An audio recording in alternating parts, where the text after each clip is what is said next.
فجر کی نماز لازماً مسجد میں پڑھنی ہے، اور مسجد میں نماز پڑھنے کے بعد ہرگز گھر واپس جا کر فوراً نہیں سونا. اس سے زیادہ منحوس عادت اس چھت کے نیچے نہیں ہو سکتی. عجیب مصیبت ہے. مسلمان کہیں نوجوان جاگنگ کرتے ہوئے نظر نہیں آتے، کہیں دوڑتے ہوئے نظر نہیں آتے، کہیں سائیکلنگ کرتے ہوئے نظر نہیں آتے، کہیں ورزش کرتے ہوئے نظر نہیں آتے.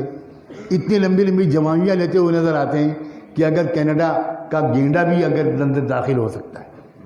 لا حول ولا قوت الا باللہ. رسول اللہ صلی اللہ علیہ وسلم نے ایسی سست امت تیار کی تھی.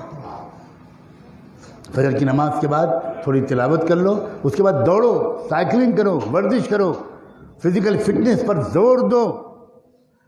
اللہ کے رسول صلی اللہ علیہ وسلم کمزور مومن کو دیکھ کر خوش نہیں ہوتے تھے.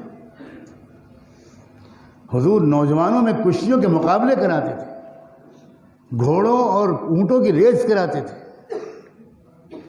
ایک بہت سرگرم عمل، ایکٹیو، فزیکلی فٹ ایمان والا اللہ کو زیادہ پسند ہے.